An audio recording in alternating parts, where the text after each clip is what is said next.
درود پاک کا ذکر ویسے تو ہر لمحے ہر وقت جب یہ پڑھا جاتا ہے اور یہ ہمیشہ اللہ رب العزت کی بارگاہ میں قبول ہوتا ہے، اس کا ثواب ملتا ہے۔ اور درود پاک ایک ایسا ذکر ہے جو ہر انسان کے لیے، جو مومن ہے، مسلمان ہے، جو عاشق رسول ہے، عاشق اہل بیت ہے، اس کے لیے کسی معجزے سے کم نہیں کہ درود پاک کا ذکر اور درود پاک کے اندر رحمت للعالمین کا ذکر اور ان کی آل کا ذکر، یہ ایسا معجزہ ہے ہر انسان کے لیے کہ یہ جو معجزہ ہے یہ ہوتا کیا ہے، معجزہ کہتے کسے،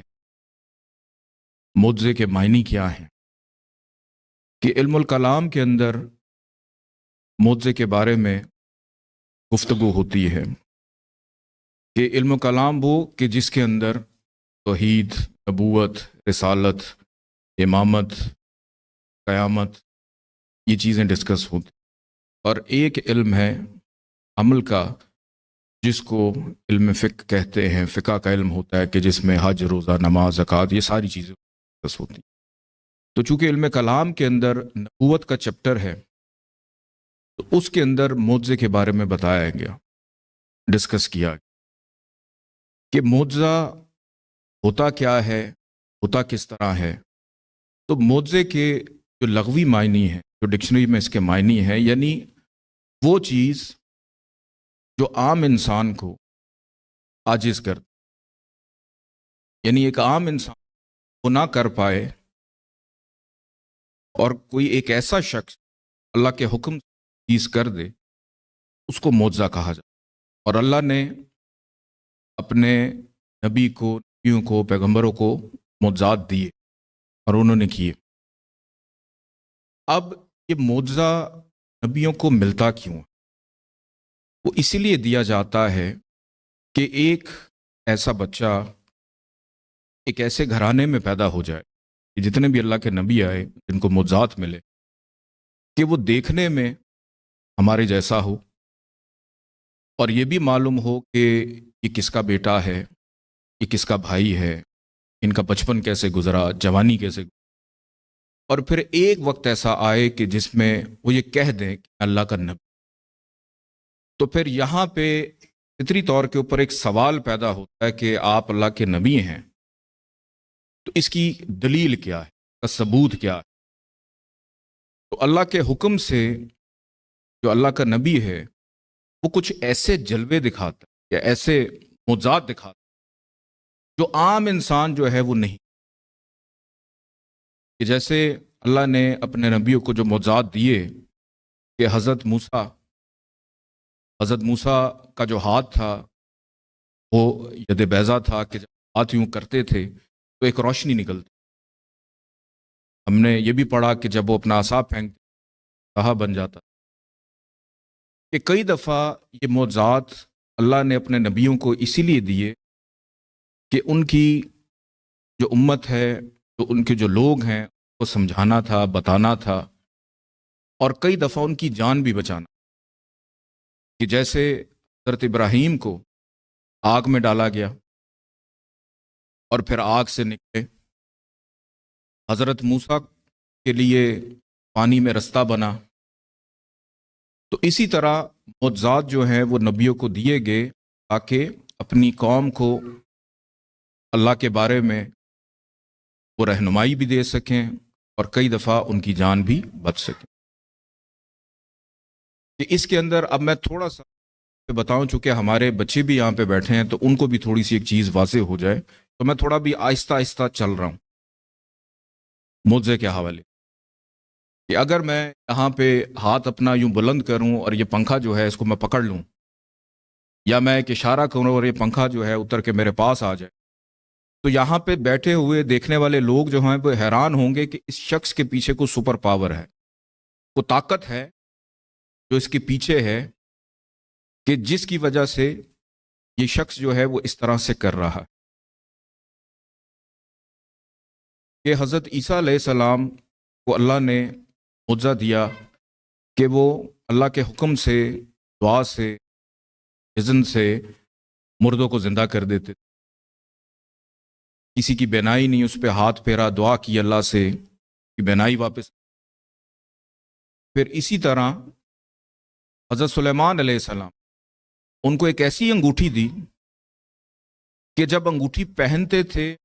تو ہوا، پانی، جن جنات سب پہ حکومت،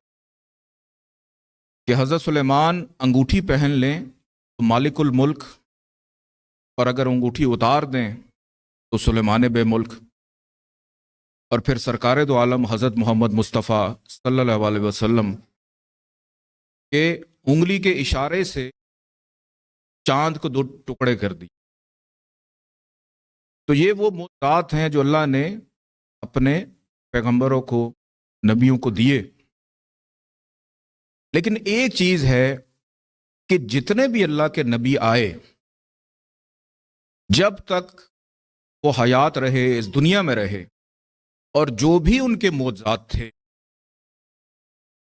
جو بھی ان کے معجزات تھے، وہ ان کی زندگی میں ان کی قوم نے دیکھے، اور جب وہ اس دنیا سے چلے گئے، تو ان کے جو بھی معجزات تھے وہ بھی ان کے ساتھ چلے۔ کہ ہمیں اس چیز پہ یقین ہے کہ قرآن میں ہے کہ حضرت موسیٰ علیہ السلام کا جو عصا تھا وہ اژدہا بن جاتا تھا۔ ہمیں اس چیز پہ بھی یقین ہے کہ حضرت عیسیٰ علیہ السلام جو ہیں وہ اللہ کے حکم سے، دعا سے مردوں کو زندہ کر دیتے۔ ہمیں اس چیز پہ یقین ہے۔ لیکن جب وہ اس دنیا سے گئے تو یہ تمام معجزات جو ہیں وہ ان کے ساتھ چلے گئے۔ لیکن اللہ نے اپنے محبوب کو ایک ایسا معجزہ دیا کہ اللہ نے اپنے محبوب کو ایک ایسا معجزہ دیا جو آج بھی موجود ہے اور ہر گھر میں موجود، اور اس معجزے کا نام ہے قرآن۔ کہ وہ معجزہ قرآن ہے جو آج بھی موجود ہے اور ہر گھر میں موجود۔ اب قرآن معجزہ کیسے ہے؟ کیا دلیل؟ کہ قرآن پاک کے اندر 3 جگہ پہ یہ ذکر آیا ہے کہ اگر تم چاہو تو قرآن جیسا کوئی بنا کے لے۔ 3 جگہ پہ ہے کہ اگر تمہیں یہ لگتا ہے کہ یہ قرآن اللہ کے نبی نے اپنی طرف سے لکھ دیا ہے یا بول دیا ہے تو اس جیسا بنا لاؤ، اور اگر اس جیسا بھی نہیں بنا سکتے تو دوسری جگہ پہ، چونکہ قرآن میں 114 سورت ہے، اگر نہیں تو پھر 10 سورتیں بنا لاؤ، اور بڑی بھی نہیں، چھوٹی چھوٹی، سورہ ناس، سورہ فلق، سورہ اخلاص، یہ چھوٹی چھوٹی جو سورتیں ہیں وہ بنا لاؤ۔ وہ بھی نہیں، اور پھر اس کے بعد قرآن نے ایسے افراد کو ایسی بری ٹھوکر ماری کہ اگر یہ بھی نہیں تو کوئی ایک سورہ بنا لاؤ، کہ ایک سورت انا اعطینا جیسی جو سب سے چھوٹی سورت ہے، ایک سورت، کہ وہ عرب، وہ لوگ جن کے قصیدوں کے آگے سجدے کیے جاتے، جن کی عزت کی جاتی، کہ ایک سورہ جو ہے وہ بنا لائیں، اور وہ بھی وہ نہ بنا۔ اور یہ چیلنج ایسا نہیں کہ اللہ کے محبوب کے زمانے میں تھا، یہ آج بھی ہے، کہ ان کی حیات طیبہ سے لے کر اب تک کوئی بھی ایسا پیدا نہیں ہوا جس نے قرآن جیسی کوئی چیز بنائی ہو، کوئی بھی ایسا پیدا۔ اور جب اللہ کا محبوب سرکار دو عالم حضرت محمد مصطفیٰ صلی اللہ علیہ وآلہ وسلم اس دنیا سے جانے لگے، جب اس دنیا سے جانے لگے تو یہ انہوں نے کہا حدیث ثقلین کہ میں تم 2 گراں قدر چیزیں چھوڑے جا، ایک قرآن اور ایک حضرت اہل بیت۔ کہ اگر قرآن معجزہ ہے تو قرآن کا ساتھی بھی معجزہ، کہ اگر قرآن جیسا دوسرا قرآن نہیں بن سکتا تو اہل بیت جیسے اور شخصیات بھی نہیں ہو سکتی۔ کہ ہم نے اگر کبھی کسی کو یقین دلانا ہو، حیات صاحب، اگر ہم نے کبھی کسی کو یقین دلانا ہو کہ میں سچا ہوں، میں ٹھیک ہوں، میری بات مان، تو ہم سب سے پہلے امی کی قسم، ابو کی قسم، بھائی کی قسم، جب پھر بھی یقین نہیں آتا تو ہم آخر میں کہتے ہیں اللہ کی قسم، کہ اس بندے کو یقین تو آئے۔ اور اس مادی دنیا میں جب عدالت لگتی ہے، جب پنچایت لگتی ہے، جب جرگہ ہوتا اور کسی سے سچ پوچھنا ہو یا کسی کی گواہی دلوانی ہو، تو قرآن پہ ہاتھ رکھ کے جو شخص کہہ دے، جو شخص یہ کہہ دے، تو ہم اس کی بات مان لیتے، شخص جو کہہ رہا ہے وہ ٹھیک کہہ رہا ہے، کیونکہ اب اس نے قرآن پہ ہاتھ۔ تو سوچیں کہ جب بروز قیامت ہوگا، اللہ اپنی پوری شان کے ساتھ، اپنی پوری شان کے ساتھ اپنے تخت پہ جب جلوہ افروز ہوگا، اور جب جناب رسول خدا شفاعت کی کرسی پہ جلوہ افروز ہوں گے، اور جب جنت کے سردار موجود، نوجوانوں کے سردار موجود، اور جب مولا علی علیہ السلام موجود ہوں گے جو جنت اور دوزخ کو تقسیم کرنے والے، اور جب خاتون جنت موجود ہو، اور اس وقت جب نامہ اعمال کا حساب کتاب ہو رہا ہوگا، اور اگر